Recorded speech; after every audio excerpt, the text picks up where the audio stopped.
Paul, on I Know Nothing, we heard an awful lot of technical stuff yesterday. Can you just tell me a little bit about the emotional side? How much does this mean to you, winning badminton?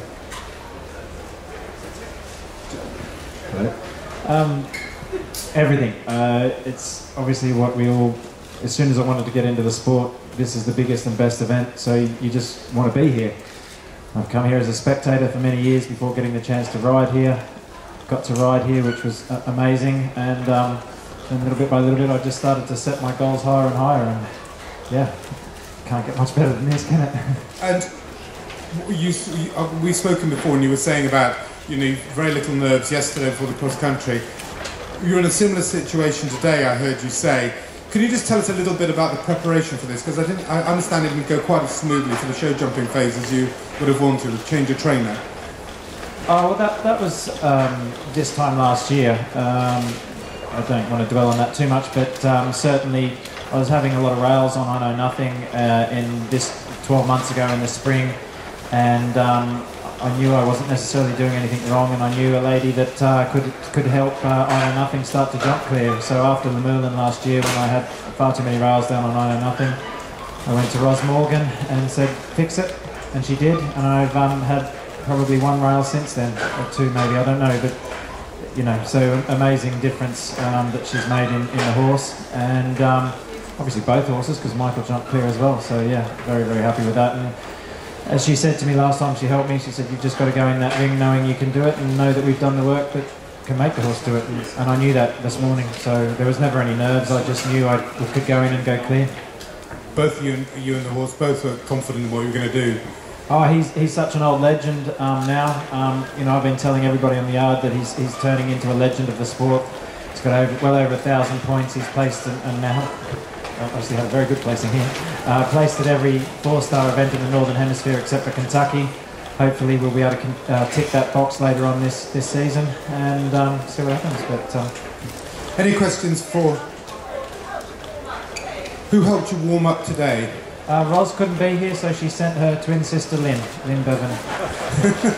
It was very, very bizarre talking to Lynn on the phone. Well, I wasn't 5 minutes off the horse I Know Nothing yesterday afternoon after my cross country going into Lean, and I was on the phone to Ros, and she was telling me everything I needed to do, which was, I don't know if it was stressful or helpful, but she was giving me a lesson over the phone whilst I was still on a high after finishing the cross country yesterday.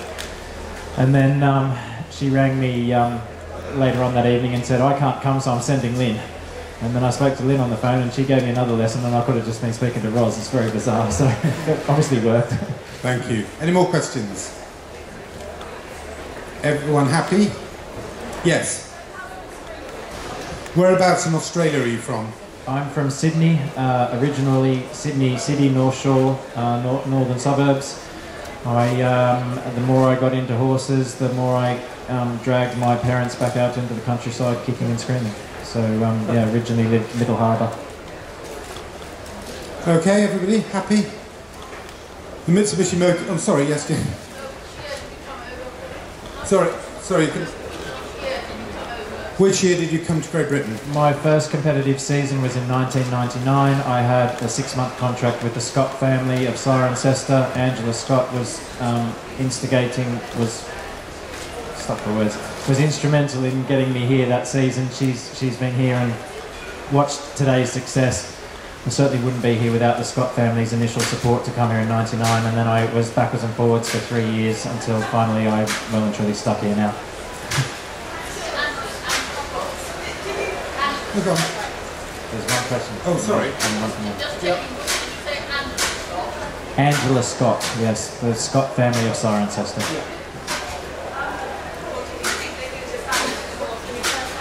Did you think he was a badminton horse when you first sat on him? It's Jenny. She knows this story. Jenny at the back there who owns the horse. No, in the word. I got asked to ride this horse because he had some rather unique behavioural problems. My sister-in-law started eventing him. The Waller family who owned the horse are very heavily involved in, quite locally, the Old Barks Hunt. They thought that I Know Nothing should become a hunt horse. He had some very severe other ideas on that. And my sister-in-law, who's rather small, was struggling with him. and so I was asked to hunt him, and so he's very well known with the Old Bucks hunt as being that very, very mad one. And apparently lots of people have been on the phone to Hannah, my sister-in-law, and said, is that mad horse you had at Hartbury College for a very brief time before he was kicked out of there as well? So yes, that is that little mad little thing that very, very many people in both the Old Bucks hunt and I believe Hartbury College and a few others have discounted and written off. And I still remember the day when I rode that horse around Urchinwood Manor Novice. Jenny and Klaus Waller, who owned the horse for some bizarre reason, weren't there. They follow their horse so intently that it was just this one random event they didn't happen to go to. And I had such a dire day on the horse that I had myself all prepped to say to them, look, I don't want to ride the horse anymore, he's not going to be anything. And when I got on the phone, something stopped me from doing it. I'm glad I did now. I just couldn't let the words just wouldn't come out to say I didn't want to ride him anymore. And then after that day, just something clicked, and he's been fantastic with me ever since. That would have been one of those great sporting decisions. I don't know, it wasn't much of a decision. No. I just couldn't bring myself to tell them. Right. Okay. We're going to.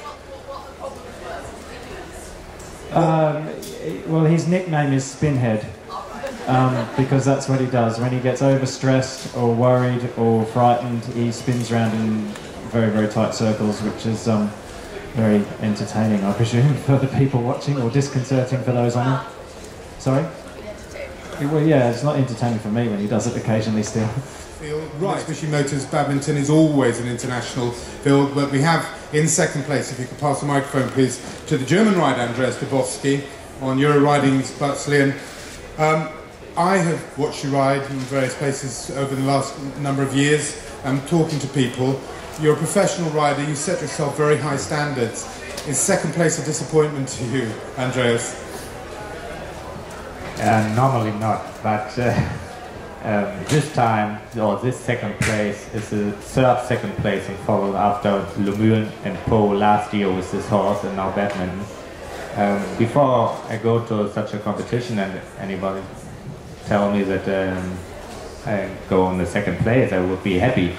But after that, okay, I'm looking forward, and maybe any time I can win such a big competition. It's got to be the next one, isn't it? Did you ever see this happening with this horse in this competition? Yeah, actually, it's quite a bit of a joke really, but on Wednesday night when we arrived, we were all having drinks around Toddy's lorry and Tappers was there, and we both sort of said, I said to Tappers, I back you to win this because he's had such a sort of an amazing spring, and he said, well, you should get on the podium too, and here we are. It's a pretty unbelievable occasion actually, but this horse, he's been very consistent here before. He's been 8th a couple of times. On both those occasions we had a pole down, stopped us having a high placing. I think he could have been 3rd when he had a pole down once, so I've always known it was in him, and he's actually been on the form of his life for the last couple of years. He had some good big wins last year in Barbary and at Gatcombe, and he feels even better than ever this year, so I think he's like a fine wine and he's just getting better. And you looked very determined when you went into that show jumping arena. Was there any doubt in your mind that he could do it? I know he can do it because he's won quite a lot of money show jumping anyway, and it's just a case of whether the nerves get to him, because he does find badminton quite exciting. I think he's got the biggest adrenal gland in the equine world, and it tends to empty as you go past the lake every time up to the main arena. But actually today we did just about manage to keep it under control, and I was thrilled with the way he jumped, and for some strange reason actually I felt more relaxed than I normally do before the show jumping, because it was just a bit of a case of what will be will be. He was so great yesterday, and he felt fab in the collecting ring, so